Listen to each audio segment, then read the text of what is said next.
All right, Bernie, when it comes to web series, you're a pro at developing and branding them. Can you give people tips on how to start one?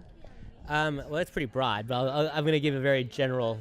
In layman's terms, Yeah. for simple people like me. Well, I think the first thing you got to do is you got to think of what your one goal is with your show. Why are you doing a web series? And I think the mistake I see a lot of people do is they kind of say, oh, they just list a whole bunch of goals. So here's some common ones.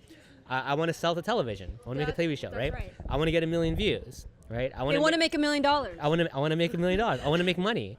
I want to prove that I'm going to show I'm a really good actor, or writer, or director. I want to practice my filmmaking. Okay, these are all good reasons, right? The problem is that many people who come in the web series, they try to grab them all. They're like, I want to do all of those things, all 5 of those things, and that really is near impossible. I believe strongly if you're doing your own show, especially if you're starting out, you should pick one of those things and only aim for that goal, and everything else is irrelevant. So whether or not it makes money, for example, like let's say if you're a writer, it's like I want to showcase I'm an awesome writer. Well, awesome writing does not equal millions of dollars, equal millions of views, not necessarily. So if the goal is to show you're an awesome writer, that's all that should matter. Who watches it? As long as they think you're an awesome writer, great. If there's only 100 of them, great. As long as they all respect it. So that's my advice: is always pick the one goal and go for the one goal. If you hit another one, great, good for you. You nailed it. But it's much easier to go for one goal than it is to go for 5.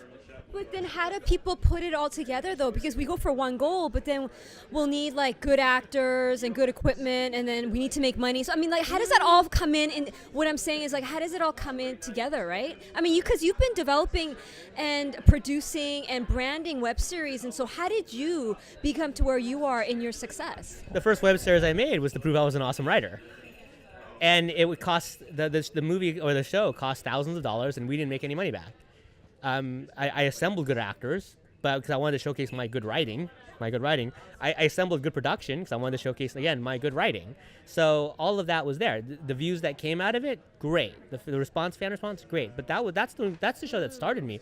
The shows that, if you're talking about, your question was starting point. It wasn't like, 5 years after your career started, like, what do you do now? So now, of course, I'll try to hit all of them, right? But starting out, you're building yourself more than anything. So what do you want to build? You want to build the audience, or you want to build your skill set? And those are not inclusive. They may be, but you can't plan for inclusive. If you try to hit both targets, you're more likely to miss both targets. Yeah. No, that's a good point. Well, what would you contribute your success to? Over the years that you've been doing this? Because you did the Lizzie Bennett Diaries, Emma Approved, and now, and many others, and currently now you're doing Vanity. Yeah. My backbone is writing.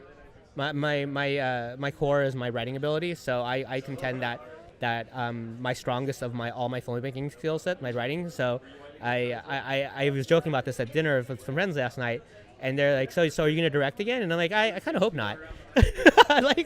I said, no interest in it. And I'm like, no, I have an interest in it. But I just feel, and I don't mind directing. I love working with actors and everything. But I just think there are people out there who are better at directing than I am. While I feel I've earned this, I feel I'm a world-class web series writer. So I would just rather stay there and write and story develop rather than spend 5 months in production when I can do the writing and get the pre-pro out and let a team that's presumably better at this execute that better. So, but that's where I came from. Like, I wanted to be a storyteller. I have no interest in being in front of the camera, except for right now. Hello.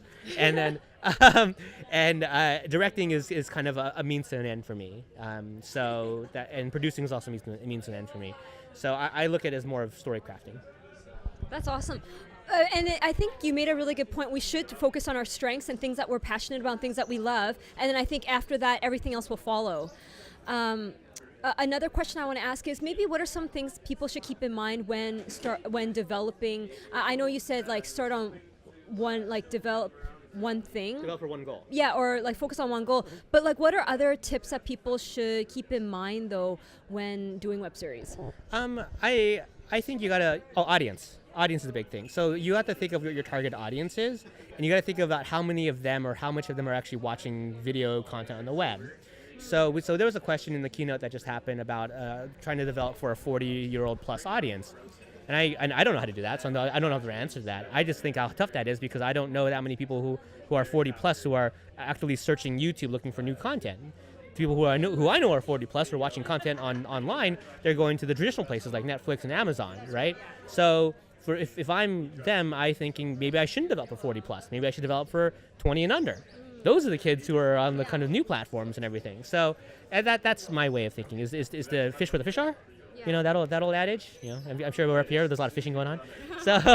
So you fish where the fish are, and that's what you develop for. So I think it's really tough when you're trying to do something very high end and sophisticated, but like aged up for like an HBO plus audience, because now you're trying to out HBO, and I don't know, that's kind of hard. That is really hard. Seems like a difficult thing to do. So this is your second year being a part of the WebFest, is that right? Yes. And what is the most favorite thing about being here? Well, I must admit, I do love Canada. There are a lot of things I do love about being here. I do love the city of Vancouver. I do love the food up here. I love the falcons, which you're hearing, those bells that you're hearing in this interview. Those are the falcons flapping their little wings, or legs, I guess. There are a lot of things I love about it. The people are great. I do love coming here. I'm really happy they brought me back. I was honored that they brought me back again for one of the keynotes. And what I also like to see is like, because I'm in LA, the similarity of like this pocket of artists who are wanting to tell a great story, and who are telling, a lot of them telling a great story, but maybe not understand some nuance of the business or how the machine works. And if I can give them just a little bit of that, I feel that it's worth it for everyone involved. Just because to expose other great storytellers and give them an audience, that would be amazing. I think it's good for everybody. Because I think we need better stories out there. So what topic are you going to be talking about today as a keynote speaker? My keynote is so I talk about two things generally.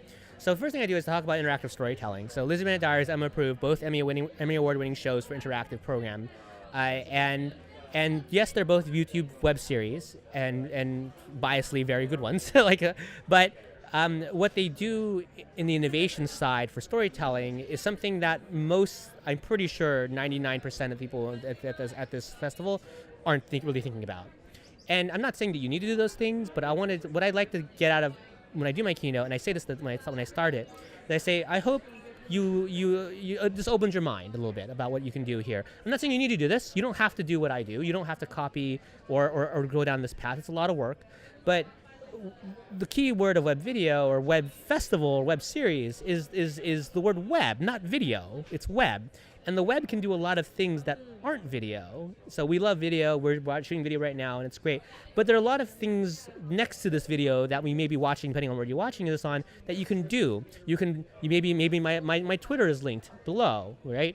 You can follow it and learn more about me. Maybe your Instagram is below. They can go and learn more about you. There's a Vancouver Web Fest link on the side here, perhaps. Maybe you can go learn about that. So just that kind of idea of you can send an audience to somewhere else to get more story, that's something what I try to open you up on my keynote, because that can't happen on TV, right? If this interview if you're watching this on TV, you don't see our Twitter, or maybe it's on the video, but you can't click on it, right? You can't move your mouse over, you can't touch it on your iPad and go, boop, I'm gonna go over here. But you can do that online on the web. I never thought about that. And that's what you talk about, interactive. Yes, that's why I talk about interactive. So and I talk about interactive, and I talk about multi-platform. That what I just talked about is more about multi-platform, because I'm sending you as a viewer. I'm a storyteller. I'm sending you as the viewer to other platforms to experience more story. That's what I'm going to showcase that Lizzie Bennett Diaries at Emma Approved did at literally an Emmy-winning level. So that's what happens at the keynote. I'm also going to talk about story design as far as traditional style, where you don't even look about that stuff, and how you structure your episodes, perhaps, and how you can enter the marketplace, potentially with branding. But usually people really gravitate to the interactive part, because that's the most fascinating thing to them. How we as storytellers are really literally shooting a video in advance, but can still pull an audience into it and have the audience affect the narrative. Well, yeah, because our times are changing, right? Everything's social media now, and everything's interactive. So, I mean, definitely, I think people will get a lot more benefit out of that. I hope so. That's what I say at the top of my keynote. Yeah. I say that you don't have to do this. You don't have to do what I do, but I'm hoping, I'm here to open your eyes on what is possible with the keyword of web in web series. That's awesome. Thank you so much, Bernie.